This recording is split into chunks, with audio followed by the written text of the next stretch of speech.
Hello everyone, welcome to the channel. UPPCS RO मुख्य परीक्षा 2024 के लिए निबंध नंबर 9 देखेंगे। और ये आपका 120 नंबर का क्वेश्चन होते हैं। 3 निबंध आपके पूछे जाते हैं। समय 3 घंटे का दिया जाता है। टारगेट आपको 80 प्लस होना चाहिए।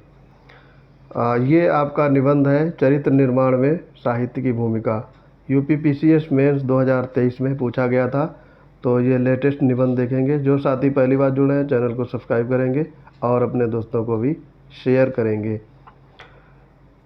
इन सब की पीडीएफ या अन्य स्टडी मटेरियल अवेल करना है तो यूपीपीएससी मेकर टेलीग्राम चैनल से जुड़ जाएंगे। वहाँ पे बहुत सारी पीडीएफ और डेली करंट अफेयर शेयर किया जाता है।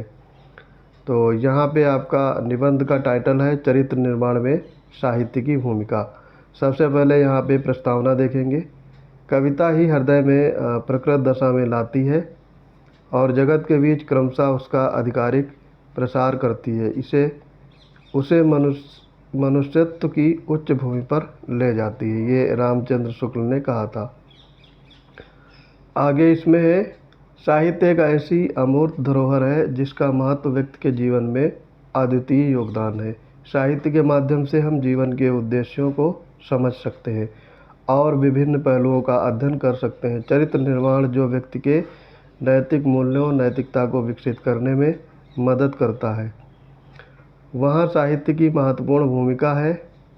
साहित्य का जन्म मनुष्य के भाव जगत के साथ हुआ है। अपने मनोभावों को मनुष्य ने जिन विविध विधाओं के माध्यम से व्यक्त किया है, साहित्य भी उनमें से एक है। साहित्य शब्द की व्युत्पत्ति सहित शब्द से हुई है, जिसका शाब्दिक अर्थ है साथ साथ हित अथवा कल्याण।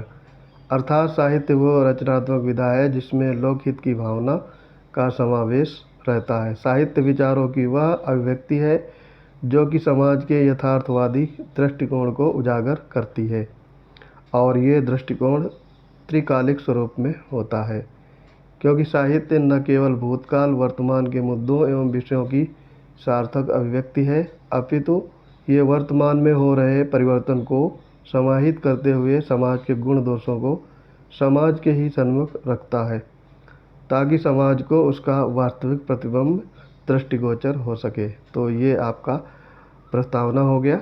अब देखेंगे निबंध का मुख्य पार्ट या मुख्य थीम। साहित्य मानव समाज का दर्पण होता है। साहित्य व्यक्ति को अच्छाई बुराई के बीच सही और गलत का विवेक करने में मदद करता है। अच्छे चरित्र के कार्यों और उनके परिणामों का वर्णन साहित्य में होता है, जो व्यक्ति को सही मार्ग पर चलने में मदद करता है। साहित्यकार एवं समाज एक दूसरे को प्रभावित करते हैं। यदि समाज शरीर है तो साहित्य उसका मस्तिष्क। आचार्य रामचंद्र शुक्ल के शब्दों में, प्रत्येक देश का साहित्य वहाँ की जनता की चित्तवृत्तियों का संचित प्रतिबिंब है। साहित्य के किस्से गाथाएं व्यक्ति को उचित राह दिखाती हैं। एक अच्छे चरित्र के किस्से और उनकी सफलताएं व्यक्ति में संघर्ष और उत्साह उत्पन्न करती हैं। साहित्य व्यक्ति के विचारों और भावनाओं को सुधारने में सहायक होता है। यह उसे विभिन्न चरित्रों के माध्यम से विभिन्न पहलुओं को देखने और समझने की क्षमता प्रदान करता है। एक अच्छे चरित्र का प्रतीक होने के रूप में व्यक्ति समाज में उचित मार्ग पर चलने का उदाहरण प्रस्तुत करता है। अगला पैराग्राफ है, वो उनके आसपास के लोगों को प्रेरित करता है और समाज के विकास में योगदान करने के लिए प्रेरित करता है। साहित्य व्यक्ति को उत्साहित करता है और उसे उचित दिशा में आगे बढ़ने के लिए प्रेरित करता है। एक व्यक्ति के जीवन में नए उद्देश्यों और लक्ष्यों की दिशा में मार्गदर्शन करता है। एक साहित्यकार अपनी रचना में समाज में व्याप्त विसंगतियों, असमानताओं, समस्याओं, सच्चाइयों का मात्र एक अंश दिखा पाता है। उसका विस्तार से वर्णन कर पाना उसके लिए संभव नहीं हो पाएगा। प्रायः उसकी रचनाएं कविता, काव्य संग्रह, उपन्यास, निबंध, कहानी, संस्मरण, यात्रा, वृत्तांत इत्यादि रूप में हो सकते हैं। अतः इन रूपों में कैसे वह समाज की असल छवि के साथ न्याय कर पाएगा। प्रत्येक लिखित रचना को हम साहित्य नहीं मान सकते, क्योंकि कई बार लिखित रचना या कृति का उद्देश्य सिर्फ मनोरंजन प्रदान करना होता है। इनका लोक कल्याण की भावना से कोई सरोकार नहीं होता। इसी परिप्रेक्ष्य में राष्ट्र कवि मैथिली शरण गुप्त जी कहते हैं, केवल मनोरंजन न कवि का मर्म होना चाहिए, उसमें उचित उपदेश का भी मर्म होना चाहिए। लेखक एवं साहित्यकार सदा से ही अपनी लेखनी के माध्यम से मनुष्य के चरित्र निर्माण में सहायता करते रहे हैं। साहित्य हमारे विचारों की गुप्त शक्ति को सक्रिय करता है। साथ ही साहित्य गुप्त रूप से हमारे सामाजिक संगठन और जातीय जीवन के विकास में निरंतर योगदान करता रहता है। यह व्यक्ति को नैतिकता, उत्साह और सही मार्ग पर चलने के लिए प्रेरित करता है।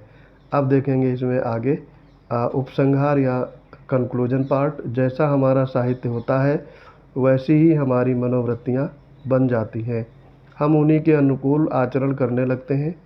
इतिहास गवाह है कि साहित्यकारों के लेखन में न केवल यूरोपीय पुनर्जागरण में अपनी महत्वपूर्ण एवं सशक्त भूमिका निभाई थी, वरन विश्व के कई क्रांतियों के साथ साथ भारत के राष्ट्रीय आंदोलन में भी उल्लेखनीय भूमिका निभाई थी। कहा जाता है कि एडम स्मिथ द्वारा रचित वेल्थ ऑफ नेशंस की अमेरिकी क्रांति में जो भूमिका रही, वही भूमिका औपनिवेशिक शासन व्यवस्था पर कटाक्ष करने वाले भारतेंदु हरिश्चंद्र के नाटक भारत दुर्दशा की रही है।